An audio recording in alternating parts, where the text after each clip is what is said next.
Can you kitchen door, the kitchen door. Terus kasetnya ini tolong dimasukin juga.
Thank you very much for that wonderful presentation. Um, I'd like to ask not just you, but I'd like to ask everyone in this session um, what they think about cultural heritage preservation, especially especially those left behind by our um, by the European settlers, by the colonists, oleh para penjajah.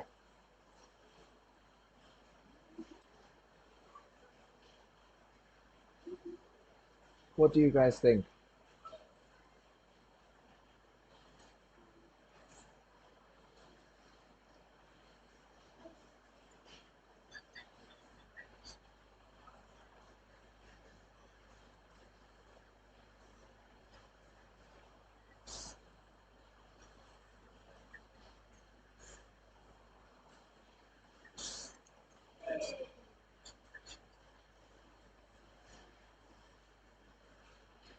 Okay, thank you for that. So they're beautiful, they're attractive. Anyone else have any have does anybody have a different thought on that?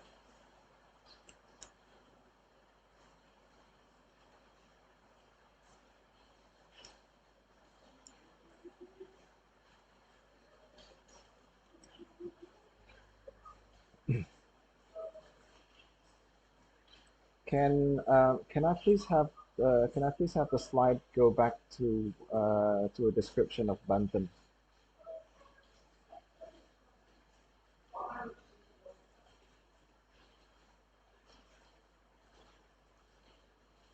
Okay. Right. No, that this is fine. Thank you.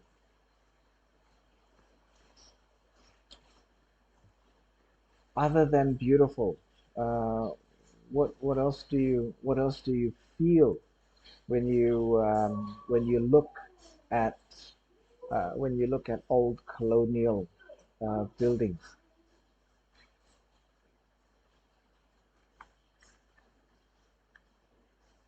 It's okay. There are no rights. There are no right or wrong answers here.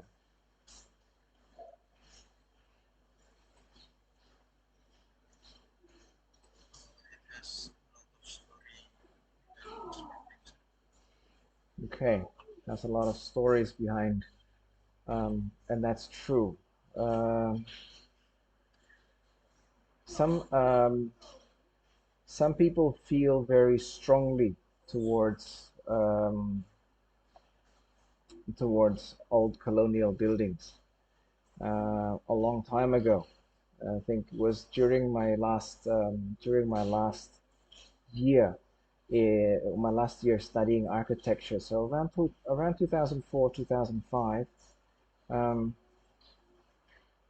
my then um, my then apa ya, dosen wali saya dulu, um, he had a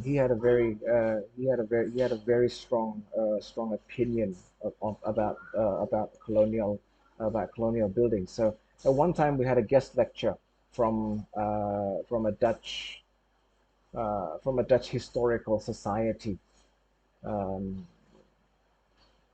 where one of their representatives came, and she said, we would like your permission to document, and we'd also like you to help us in our efforts to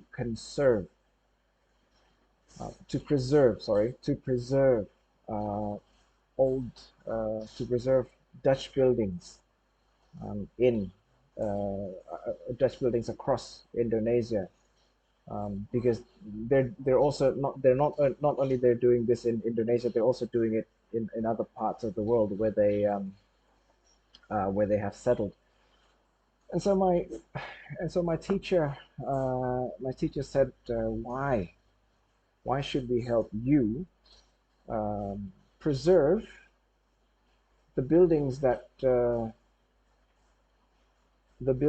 symbolize, or the buildings that mark our nation's struggle for independence, our nation's era of injustice, um, and so on and so on. Why can't we just? What would happen? He said. He continued. What would happen we decide to if we decide to knock all of them down? To my surprise, she said, "Yeah, we don't have a problem with that. If you want to knock it down, knock it down. But before you knock it down completely, um, we just want to be able to comprehensively document and map those buildings." Wasn't exactly an answer that I was expecting from the historical society. Knock it down, they said. If it causes you great trouble, if it causes you great pain to look at them, then just destroy them. That's fine. But help us document them first. That's what they said. Um, of course, none of the buildings were demolished, um, but none of them were. But also, most of them are left in their current state, which has been presented here, and uh, this is a big issue actually, for families that happen to own a historical building, that happen to live in a historical building, they are burdened with the maintenance of these, with the maintenance and the operational costs of these buildings, um, because they're not allowed to modify them, or anything because of their status. And it's difficult to sell some. It is sometimes difficult to sell these assets because, well, um, any rational consumer, any rational buyer would think, why do I have to pay a premium price for a building that is hundreds of years old when I can buy something that is new, that is upgradable, that is updatable, and it'll cause me a whole lot less hassle. So only a very niche market would consider the opportunity, would even consider the opportunity to buy a cultural built heritage. Um, so that is an issue, and it is difficult as well. Um, it is often difficult for the government to share that burden with, or to for the government to actually take a part of that burden. So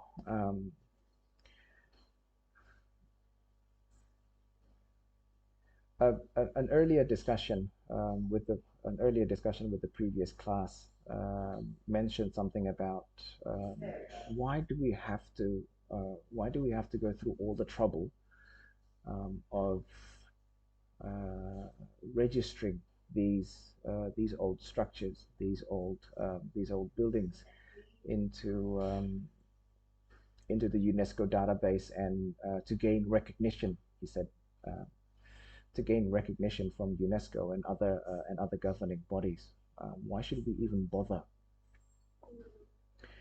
Um, Before I continue, why do you think we should register significant historical buildings to UNESCO? Do you think?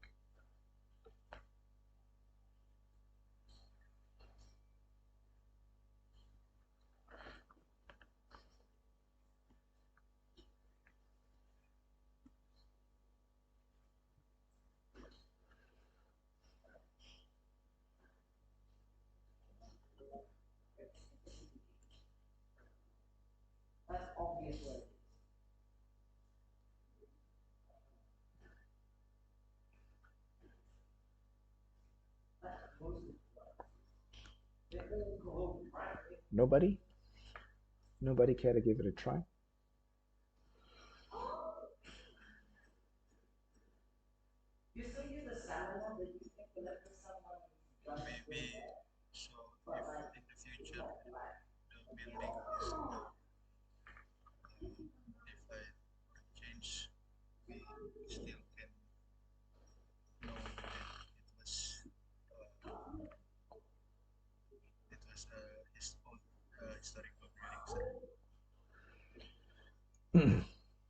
Okay, that is acceptable, and uh, that is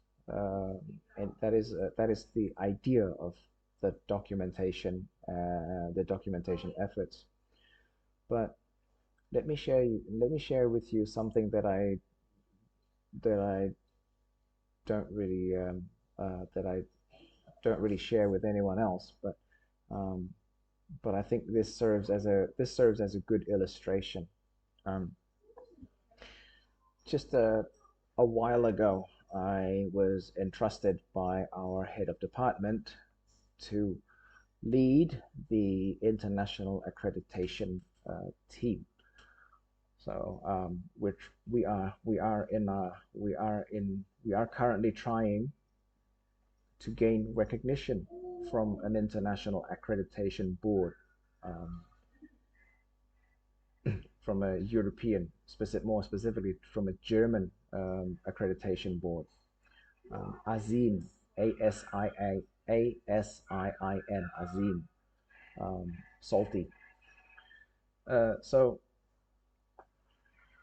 at first I thought, Why do we have to go through all this trouble for to gain recognition from from an accreditation board from abroad?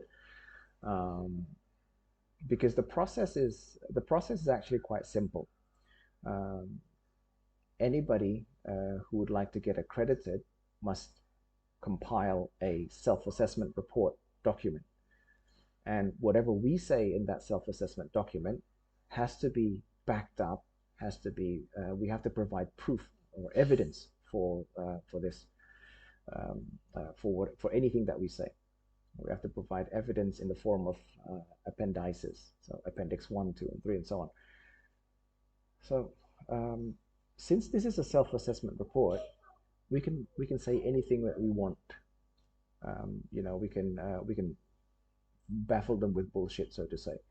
And and since we then we can also fabricate the evidence, and then afterwards it's business as usual. In a sense, I'm challenging the notion that even with international accreditation, what would our students benefit from this effort? Um, and that's what I thought at first. What would you guys benefit from an international accreditation effort?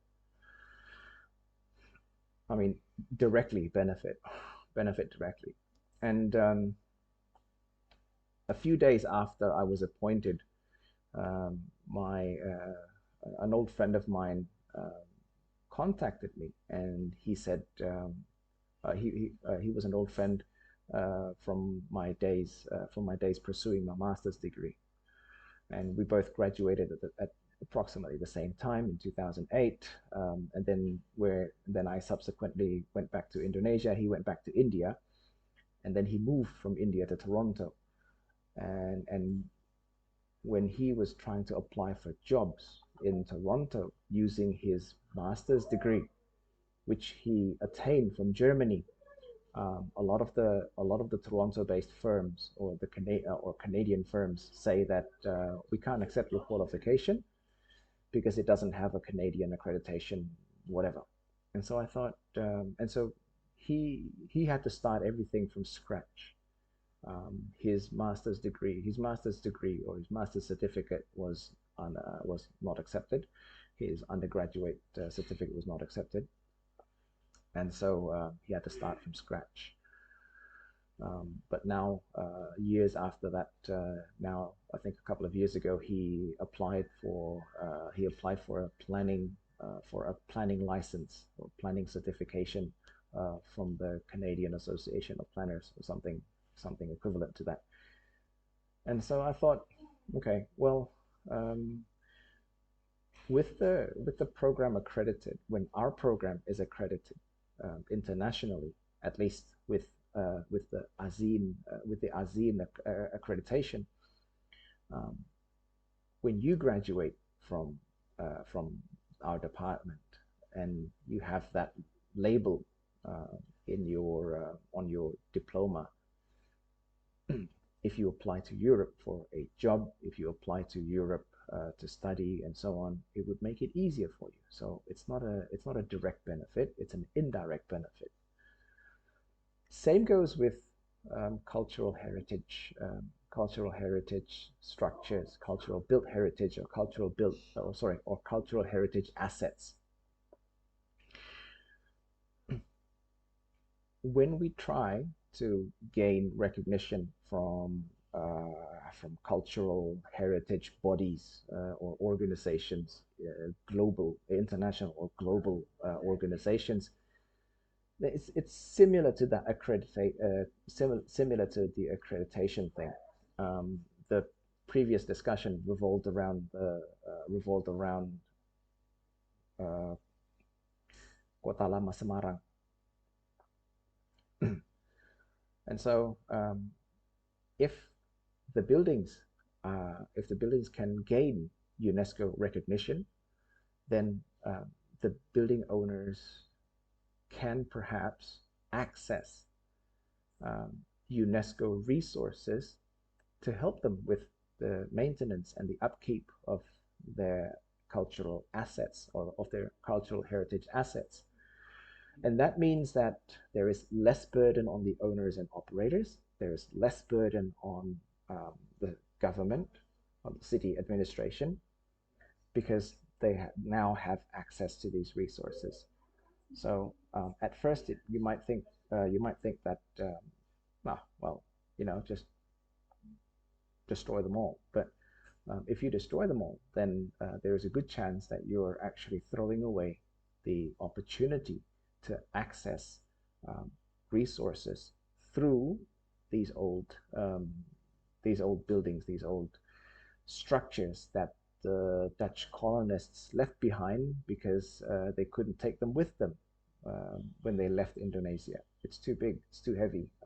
They'll have to pay for excess baggage and all of that. So no, they're leaving them behind for us to take care of, and indirectly for us to capitalize upon. And so there is a strategic possibility like that there. And there's another important key issue. Sorry, there's another key issue with historic preservation, is that we should try to avoid especially if we're talking about a cluster of old structures, or like the old city, kawasan kota tua, and all that. So we have to be careful when we talk about these old group of buildings. Why? Because there is a possibility that we overdo it, and when we rehabilitate the buildings, that we overdo it, and then we create a sort of Disneyland, a sort of theme park approach to historic conservation. There's nothing inherently wrong with Disneyland, but the thing is this: Disneyland is a place, or Walt Disney calls it the happiest place on earth, whatever that means. And what the Walt Disney team tried to recreate or emulate was the ideal American society, the ideal American culture, the ideal American values through Disneyland. And but we all know that Disneyland is not just in America. There's also there's a Disneyland. So Mickey Mouse is in Japan as well, and of course in China. As far as I know, I think there's another one in Hong Kong. I don't know. I'm not too sure about that. But the China and Japan one, I am pretty sure of. I am pretty certain of. So Mickey Mouse is in America, Japan, and China. And all of them portrays this ideal American neighborhood, this ideal American values, cultures, whatnot. As if we're not already saturated with American cultural exports, films, songs, and stuff.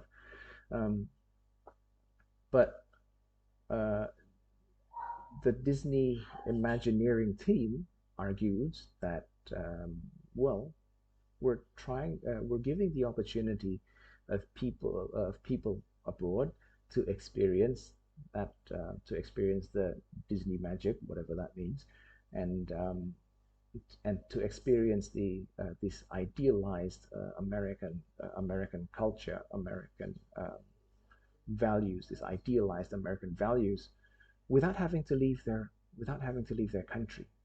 So without having to go too far away to the United States to experience this.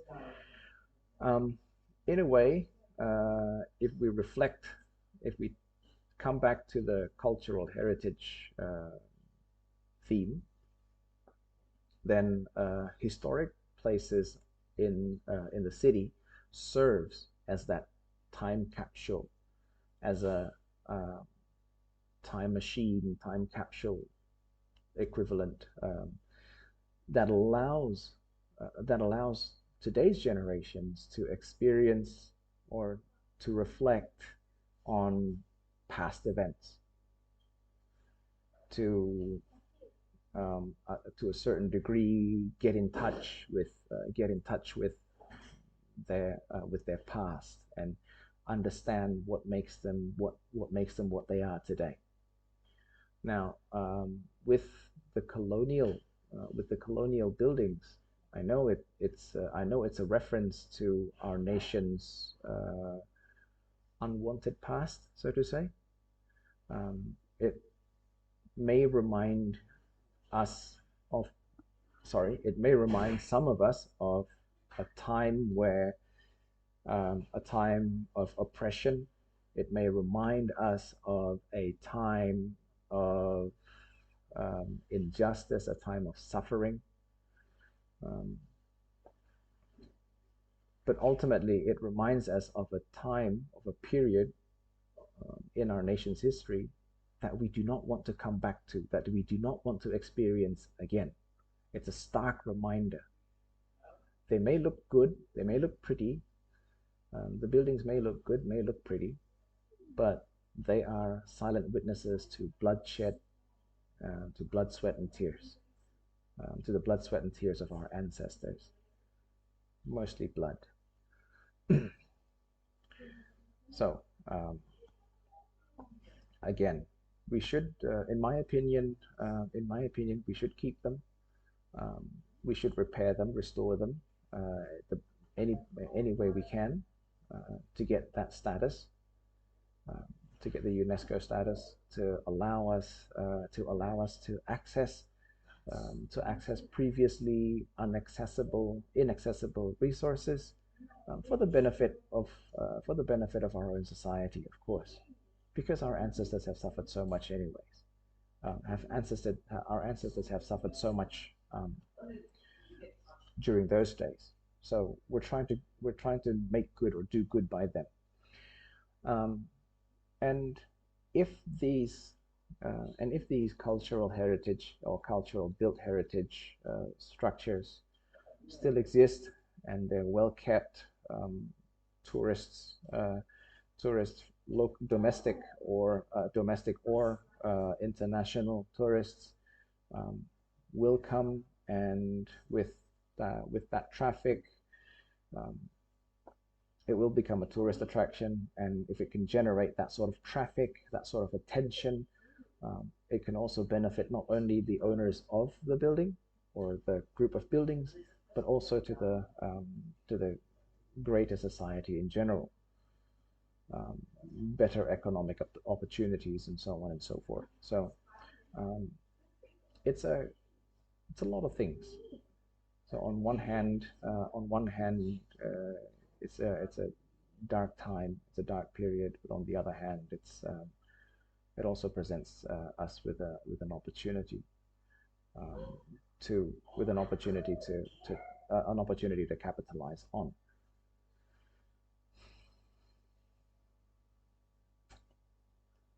Yeah.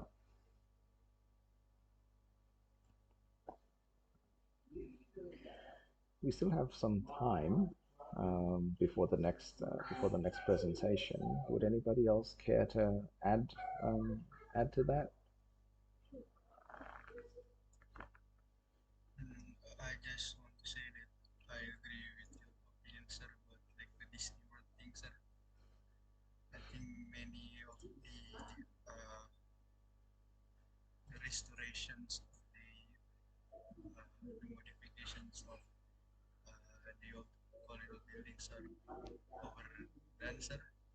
And one of the examples that I've experienced is that I went to Solo, Surabaya, and there's a place called Heritage Palace. It was the building was a sugar factory, Hmm. and I think the old buildings are beautiful, but they add this like ornament, like the old car, like many ornaments that I think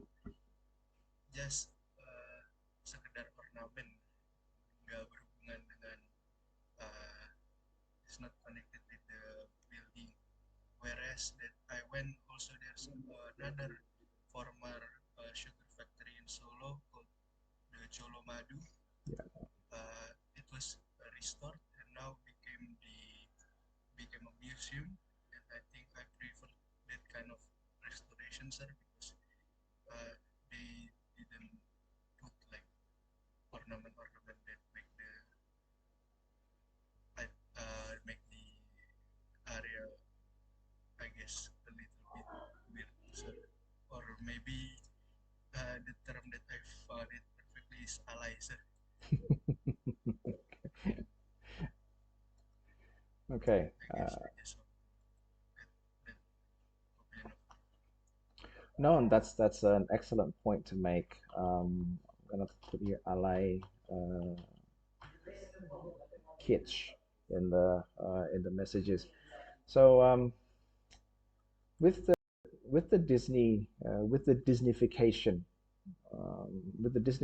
of cultural built heritage, or CBH for short. Um, if you get people to come to your city, to your area, um, for them to enjoy these historical buildings, and then they snap a photo. They take a selfie. They take a selfie and post it on social media, and they say, "Oh, beautiful stuff." Blah blah blah blah blah. Um, what we want to avoid is, well, sorry, the historical buildings are there to educate, first and foremost, to educate society, to raise their awareness of past events. What we want to avoid is people to come, take pictures, and say, "Beautiful, that's it." Um, what we want them to know, what we really want them to know, because when they say, "Okay, this is good, this is beautiful, this is fun," that's Disneyfication. But if they come there and they learn that, oh, okay, certain historical events have happened here, um, bloodshed occurred, or it was a there was a significant there were other significant events, blah blah blah. For example, the Red Bridge, Surabaya's Red Bridge. It's called the Red Bridge because of the battle that went on there, that took place there. It's called red not because it was painted red. It's called red. It's called Red Bridge because it was smeared by blood. Um, that sort of thing. So we're not don't take don't take a picture of it and upload it and say that that's a really nice building or that's a really nice bridge, but take a picture of it, upload it, and say that that's a building that has been witnessed or that has witnessed so and so events, and so we must reflect on that. So ideally, that's how it should be when you want to educate. So first and foremost is to educate the greater society, because that's what they're there for. Um, I like the practical reason that this presentation mentioned about if you destroy the historical buildings, the demolition process also requires resources. And yes, um, it requires resources, and the new building that we erect in place to replace the old building may not be as well built, because let's face it, historical buildings have stood the test of time. I mean, how old are they? This one, for example, the former colonial regent's residence. Um, do you know what year this was built?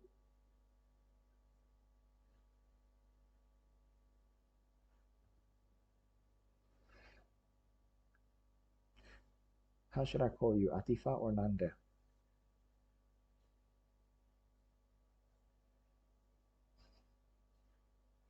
Okay. Do you know when this particular building, or when the birdhouse was built? Also, it stated on the article that it was built on 1821, 200 years. Like I said, it's yeah. Thank you. It stood the test of time. Um, it has withstood the test of time. 200 years and it's still standing. Um, well, despite some minor disrepair, perhaps leaky roof and everything, but the main structure is still up. It's still standing. And if we knock that down, it's going to take considerable resources to knock it down. And then when we put something new up, well, we don't know if it's going to last 200 years, 100 years. We don't know if it's going to last 50 years. Um, seeing how a lot of modern day building materials and building material quality and the craftsmanship of a lot of houses today, I think is a bit appalling. Um, so yeah, it's well, it's one thing to regard cultural built heritage as a reminder of our dark history, but it's also another thing to regard them as simply as buildings simply as buildings that can be reused, that have withstood the test of time, can be reused, readapted, and so that it can be enjoyed. It can be yeah, it can be enjoyed. It can be used by future generations. I mean, I am I do hold this principle. If it ain't broke, don't fix it. If it's not broken, don't fix it. So I mean, the building is there. You just have to use it. Um, Adaptive reuse, I would say, is the best option to any of these things, to any historical buildings. Adaptive reuse or preservation or conservation. I don't think demolishing is an option, um, because yeah, well, why would you demolish something that is standing? Just put a new roof over it and decorate its interior. There you go. You have a nice cafe, or there you go. You have a good office. So yeah, that's only my personal opinion on it. But if you perhaps have other perspectives, then or you'd like to counter my opinion, you're more than welcome to do so.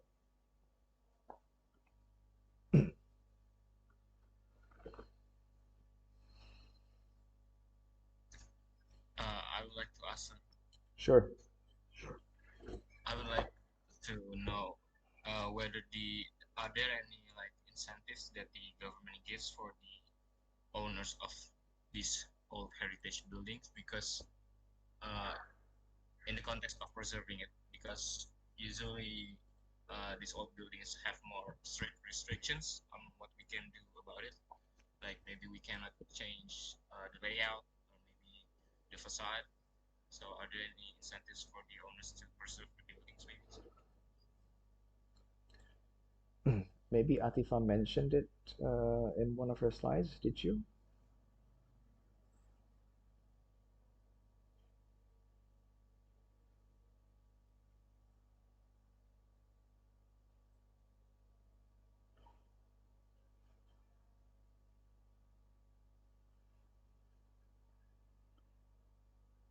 Oh, I think we can go back to the law. That's it. Mm.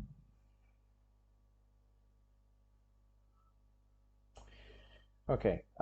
Well, I'm not too familiar with this regulation, but I think the main takeaway from this regulation is that you are allowed to own um, you are allowed to own the CBH, but it doesn't really mention anything about resource sharing or sharing the responsibilities of its upkeep or its maintenance with the government or any other governing bodies, especially with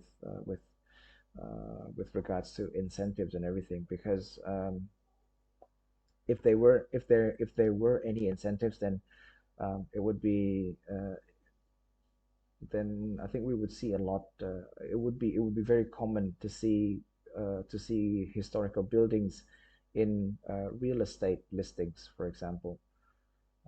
As far as I'm concerned, right now, I think there are no specific incentives with regards to cultural conservation, especially for the owners of cultural buildings or conservation buildings. Um, and as I mentioned earlier, that these cultural assets are very hard to sell. If you happen to own one and you put it in a real estate listing, then not a lot of people will actually consider even looking at it, because once they find out, oh, this is going to come with a lot of restrictions. Um, but the restrictions vary. They vary greatly. So from the highest form of restriction, where you're not allowed to change the color, the roof tile, the floor tiles, or you have to keep it as true to its original state. So as original as possible. That's the toughest one to fulfill. Um, if you happen to end up with one of those, then good luck. And then there are other classifications underneath it where you're not allowed to change the facade, but you're allowed to change the layout inside. You're allowed to change the color or maybe the materials that you use. You are allowed to retrofit the house.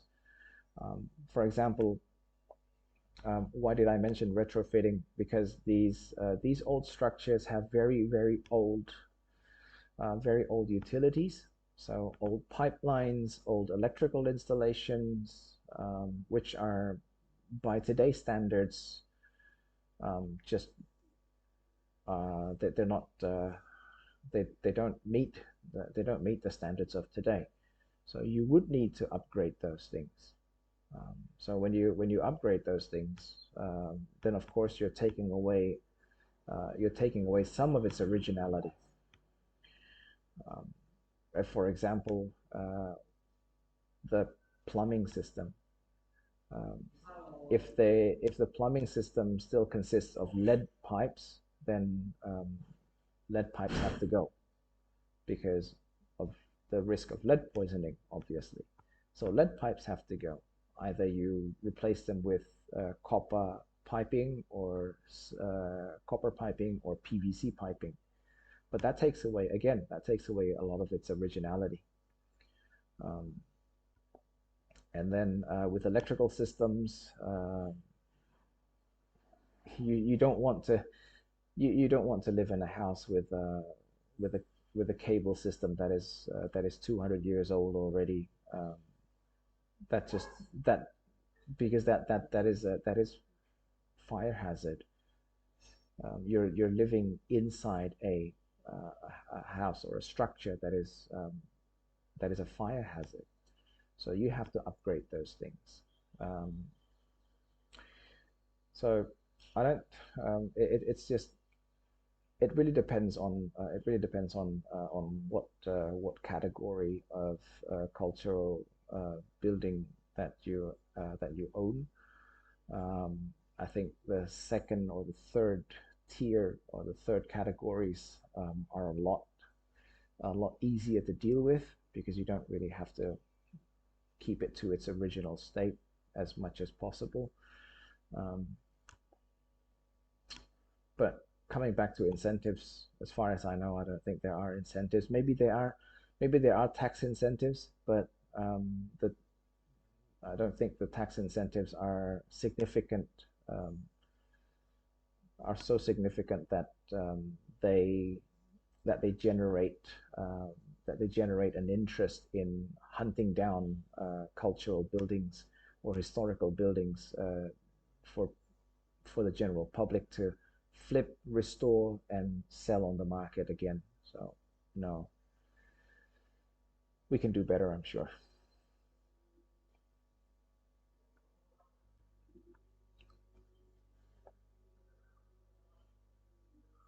All right, thank you, sir. No worries. Right. I think it's safe to say that Atifa can end her presentation now. And I would like to invite our next presenter um, to present and discuss uh, their theme, despite me not having read them before. But anyways.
I'm sorry, are you presenting now? I can't hear anything. Oh, I think I haven't unmuted myself, sir. Okay. Yeah, but before I just talk about the heritage of innocent public Kula Chuluman, sir, one of the differences the restoration of public Kula Gumbungan, which became the heritage palace, and the public Kula Chuluman. Right. Just the information.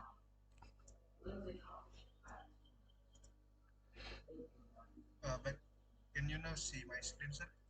Yep. So, good afternoon, fine and friends. Today I will talk about the topic the revitalizations and my case study is about Pasar Lama Tangerang. So today's presentations will be divided into parts. The first one is the introductions about the revitalization introductions, and the second part is the identification of the issue, contains the adoption profile, background, and the future implications. So, what is revitalizations? According to Public Works Ministerial Law, Departemen PWK number 18, year 2020, revitalization is an effort to increase the value of land or areas through redevelopment in an area that can improve the function of the previous area. And with the revitalization of the area, it is hoped that it can solve urban problems, including increasing the vitality of urban areas, reducing slum areas, increasing service network facilities and infrastructure, and lastly, increasing the value of regional locations. So, what are the types of area that needs to be revitalized? According to those ministerial law, there are five types of area that needs to be revitalized. The first one is heritage town. We call it kota warisan budaya. One of the example is Kampung Los in Sumatera Utara, northern Sumatra, that recently been revitalized by the central government. The second area is the old town or kota tua or kota lama. The examples are kota tua Jakarta, kota lama Semarang. And the third type of area is the economically potential strategic area. Examples may be the market area, Pasar Jaya, Pasar Tanah Abang,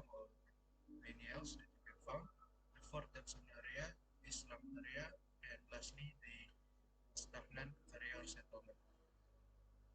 So, what are those five types of area have in common? Then those five types of area have in common is that those area have a declining or stagnant vitality, and with revitalizations or renewal or rehabilitations, it is hoped that the vitality of those area can be increased with the help of with the participation of the private or um, local community and also the government intervention. And the next question is, why do we revitalize? There are some reasons that why do we revitalize. The first one is because there are the decline in the vitality or the productivity of the area. The second reason is because we want to improve the local economy. The third reason is to empower the market and community. The fourth reason is that those areas are located in an isolated slum-based or slum area. The fifth reason is that those areas have an inadequate infrastructure. The sixth reason is that the area has a degradation of environmental quality. And lastly, those areas are neglected and didn't manage. And what is the coverage in revitalizations? The first coverage is there are physical intervention. Physical intervention initiated the physical activity of revitalization and was carried out in stages, including repairing and improving the quality of the physical condition of the building, connecting system, green layout, billboard system, and open space. The second coverage is the economic rehabilitations. So revitalization, which begins with the process of rejuvenating artifacts, must support and at the same time be supported by the process of restoring local economic activities. Lastly, there also must be a social recreation or institutional development. The success of the revitalization process of an area will be measured if it is able to create an attractive environment, not just make it a beautiful place. This means that this revitalization activity must have a positive impact and can improve the dynamics and social life of the community or citizens. Maybe if we learn or find out about revitalizations, we may also learn about other words such as renewal, rehabilitation, or redevelopment. Marto Kusumo in 2008 has explained those relationships between those words in this graph. So renewal is a physical changes to the area through physical arrangement as a result of changes in the use of topos, such as buildings, land, and areas. And renewal, there are two kinds of renewal: rehabilitation and revitalization. Rehabilitation is divided by two. The first one is the surface rehabilitation. It does not change the physical structure of the area, whereas the rehabilitation uh, make a significant changes in the structure of the area. Those rehabilitations they resulted in a redevelopment or a total change to the physical structure and the morphology of the city area. And this graph is about the planning process of in area revitalizations according to Sugiarto in 2002. So the existing policies such as the city development policies, little spatial plan will be used as an inputs in the process by making the priorities of the development, which resulted in the delineation of the revitalized area. And then the analysis of the planning analysis are done to make the plan, the revitalizing plan, and also the detailed revitalizing plan, so that the revitalizations activity can be done. So next to the issue or the request of issue, my case study is in Pasar Lama Tangerang, and Pasar Lama Tangerang is a city icon that is one of the economic pulses of Tangerang City, and the origins of Pasar Lama cannot be separated from the existence of the Chinese community in Tangerang Benteng. So a brief history about China Benteng. There was a VOC fort or Makassar fort, but now it's already gone. Sudah rata dengan tanah on the banks of the Cisadane River that has established a Chinatown identity on its southern side. And the term extends to the interior along with the expansion of Tangerang settlements, and the history of the China Benteng itself can also be traced from the voyage of Admiral Chenko, who later accompanied with the Muslim community. So that's why in black we can found many lampion in the Pasar Lama Tangerang. So in a brief overview, Pasar Lama Tangerang is located in Tangerang District, Tangerang City, Banten Province. The market area is along Jalan Kisamun near the Tangerang Kairal Station. And despite being Tangerang, where the majority of the people are Muslims, Tangerang Food Market area itself is the Chinatown, which became the forerunner of Tangerang City. And this area has a high economic potential because it is very lively both day and night, and mostly dominated by street vendors.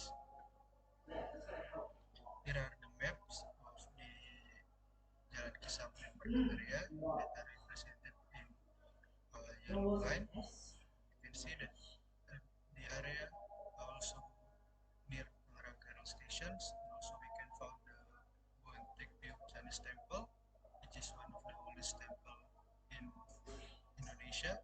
It is built in 1684 near the Benteng Heritage Museum.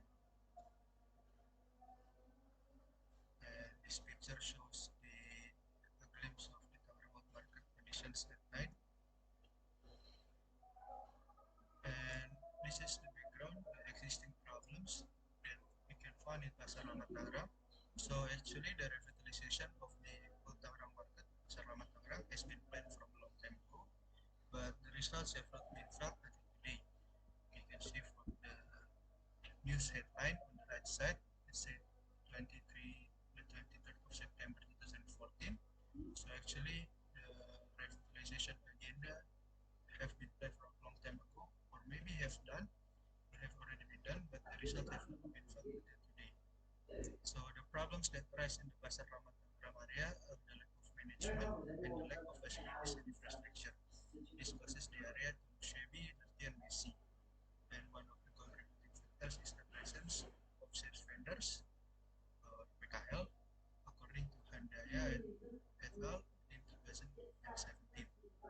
Another issue or problems are the existence of extortion or pungutan liar.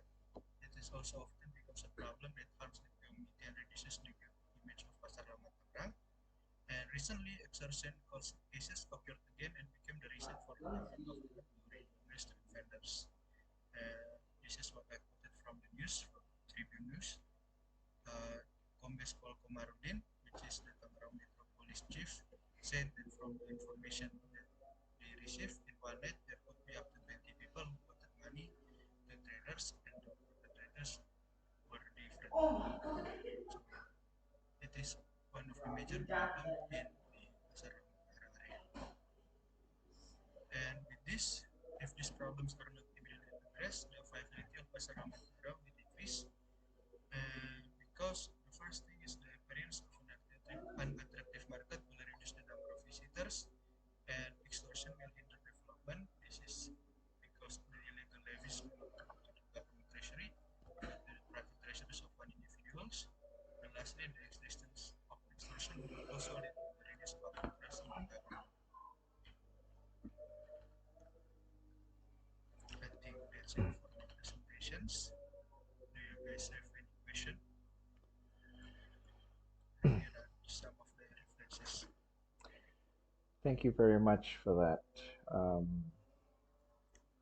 Well, while we wait for anyone else who may have any comments or questions, um, thank you for framing the complexity of um, the complexity of historical conservation and revitalization. Um, when it only involves old or derelict buildings, then a reconstruction or rehabilitation is sufficient. Uh, but when it then involves if it then involves social issues, I know some such as extortion or prostitution and any other negative behavior, then it calls for a total redevelopment or revitalization, so that we can cure, so to say, cure these urban ailments. Um, right. Anybody have any comments or questions, or perhaps um, have experienced a revitalized area before? Any thoughts on revitalized areas?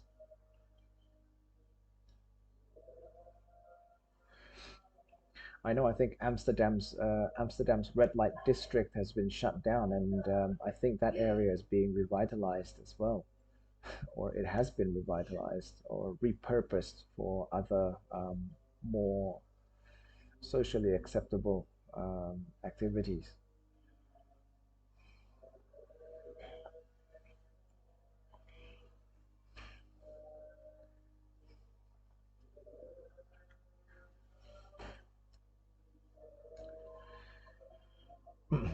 One question that arose in the previous class discussion, that I'd like to bring to this class as well, because I think this is interesting, is that most of the time when we talk about revitalization, um, or revitalization efforts, um, a lot of the times it has something to do with the with with the cultures of assimilated ethnic groups. So, for example, it's an attempt to rehabilitate Chinatown, for example, or Kampung Arab, maybe. One of the students in the previous class asked uh, asked the others, "What about the local ethnic groups? What about the local ethnic groups? We do have indigenous, so to say, indigenous settlements, don't we? Why don't we rehabilitate or revitalize their settlements rather than focusing on other ethnic groups?" And I think that was an interesting question. And I tried to be politically correct by saying that, well, because we are a nation of various ethnicities, and that's true. Um, and another reason is because um, in our national symbol, what do those words say on the banner that is on our Garuda's feet? Bhinneka Tunggal Ika. So unity in diversity. So the politically correct answer was that. And when I asked the presenting group, why did you choose Chinatown? They said there were no references available other than um, other than Chinatown. And I said, okay, that's a practical reason, and it's a very valid practical reason. Um, it's a very valid practical reason, and I think their excuse or their justification presents an opportunity for um, for you who are going to compile a thesis proposal, undergraduate thesis proposal next semester. Um, I there is a technical term for um, things like Kampung Arab and Kampung Melayu or Pecinan. And no, it's not Chinatown or Little Italy. The technical term is ethnic enclaves.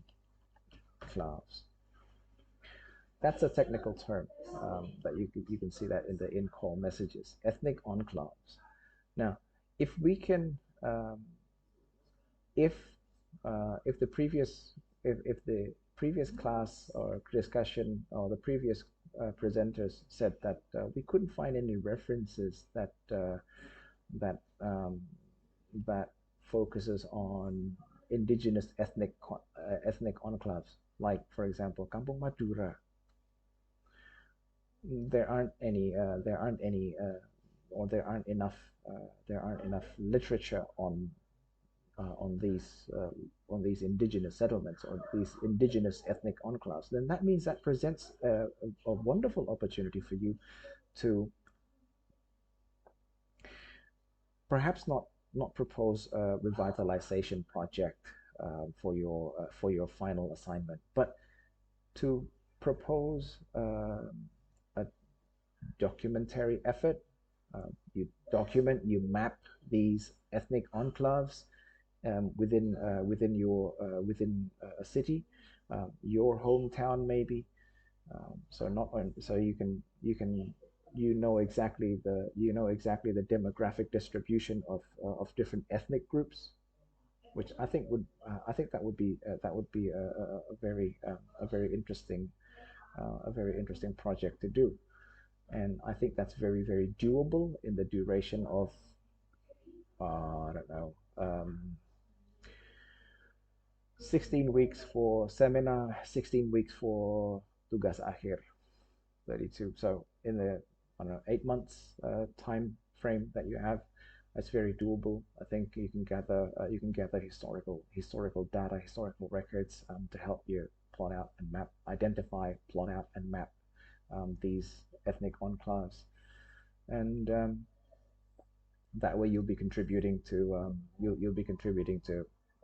the heritage management discipline. Um, and it's because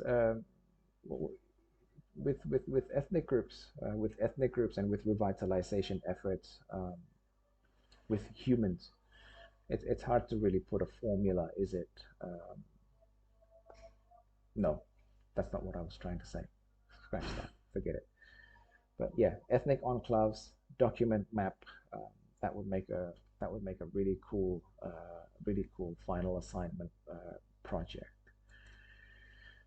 Um,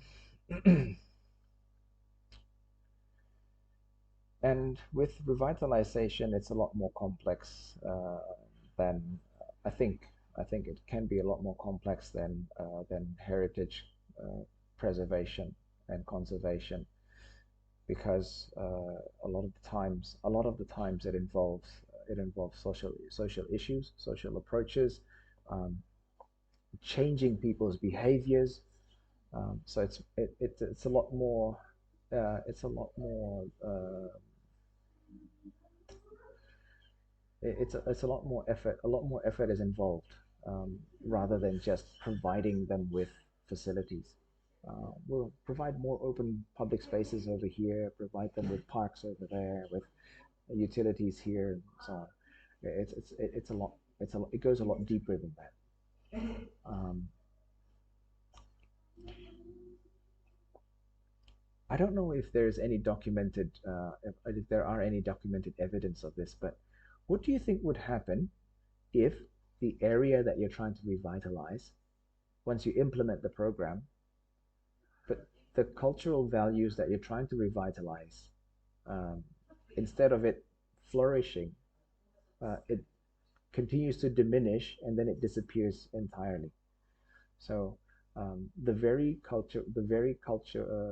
same cultural traditions, the very same cultural values that you're trying to preserve, that you're trying to protect through your revitalization program, um, continues to diminish anyways. What do you think? What do you think of that? Maunya dilindungi melalui revitalisasi, tapi malah hilang.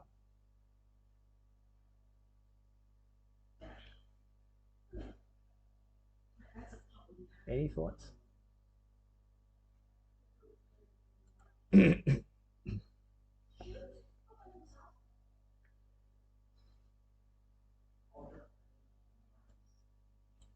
No, I'm not being fair. It's not fair.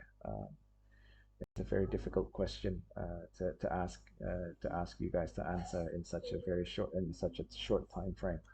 Um, but I want you to remember this. Um,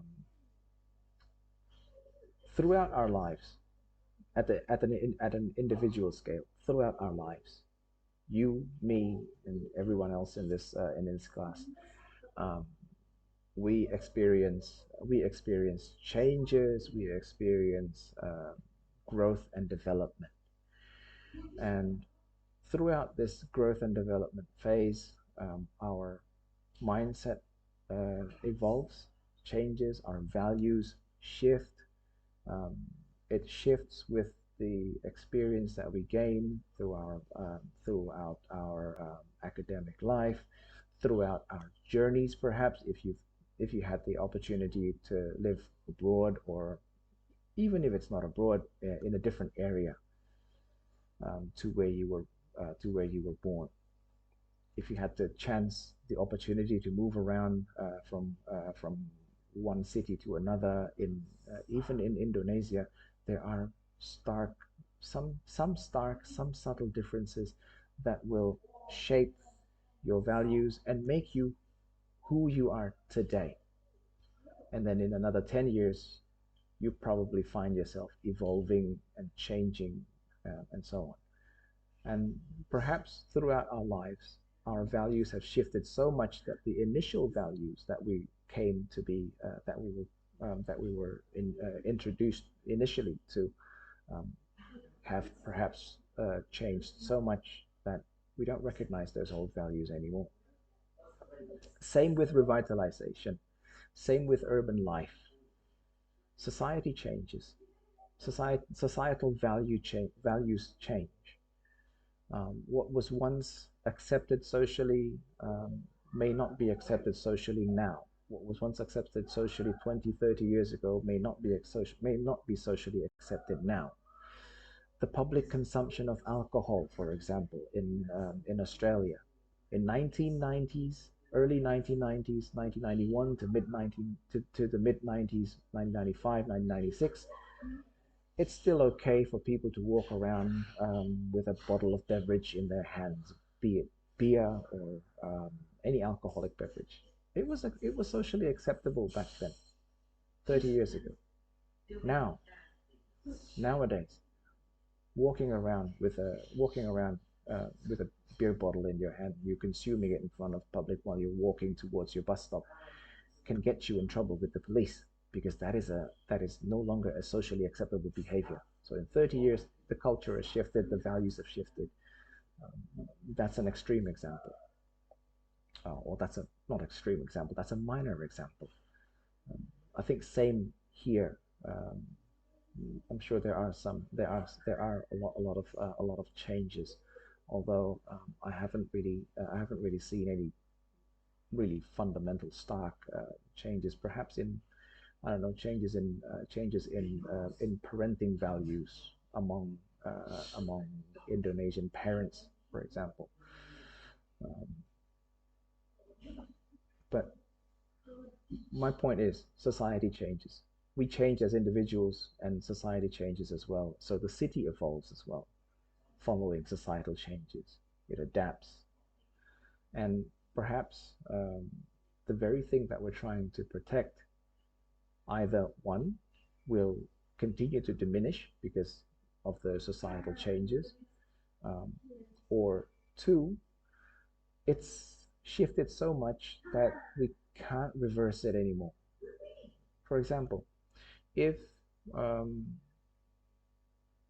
if we're trying to preserve a certain tradition, a certain uh, a certain tradition or a certain ritual, a certain event that a group of people usually, sorry, that a group of people usually celebrate um, Gerbek Suro, maybe. Um, but we're trying to preserve that. We're trying to preserve that event. We're trying to preserve that the values of that particular tradition. However, we don't provide space for it. And for a long time, the situation has made it impossible for people to observe and to practice that tradition. And so people start to leave that tradition. They start to um, put it behind them. And then all of a sudden, you come up with this idea, we should do that tradition again.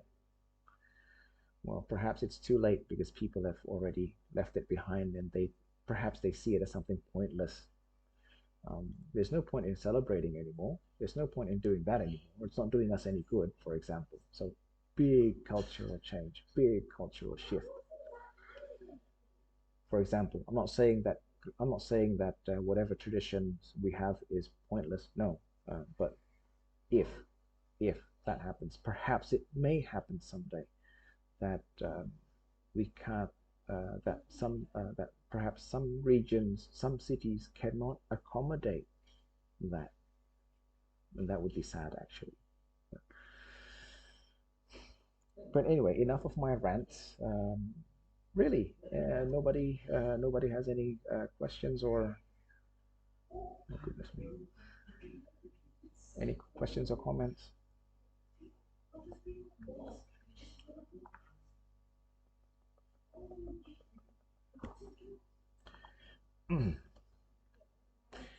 Okay, if not, then uh, William, you can end your presentation now. And although I haven't read your draft, I haven't read the draft that you sent me the other day. I will get to it. A similar thing happened to another class. Sent me a draft like um, very late on a Sunday evening. Um, but they were presenting on a Monday, and I couldn't get to it. But in the end, I reviewed. I gave it feedback, although I gave it feedback a couple of days ago, I think. Um, so yes, I will get to your draft as soon as possible. Um, and thank you very much, everyone, for joining me this afternoon. I do apologize for the inconvenience that the technical difficulties may have caused. Um, well, I ended up recording this session using PowerPoint, nonetheless. I don't know how that's going to go, but that should be interesting. So I hope that doesn't disrupt the usual record, keep and share pattern that I have. But I look forward to seeing you all again next week. Now, I know we have one week that is we have one public holiday week. So next week is our eighth week, where um, where on schedule we should be talking about disasters, and because on the first week we only had one presentation, so disasters come with urban, what was it, urbanization, I think it was. Um, but since we have um, one public holiday um, between our sessions, I think it was the fourth or fifth week. We also still have smart cities and sustainable cities, I think it was. So just reminding you that next week we will discuss smart cities and sustainable cities first, before we continue to the eighth week topic, which will be presented on the ninth week, which are disaster management and uh, disaster management and urbanization, or urban land management. So thank you all. Take good care of yourselves, and I'll see you all next week. Have a great afternoon.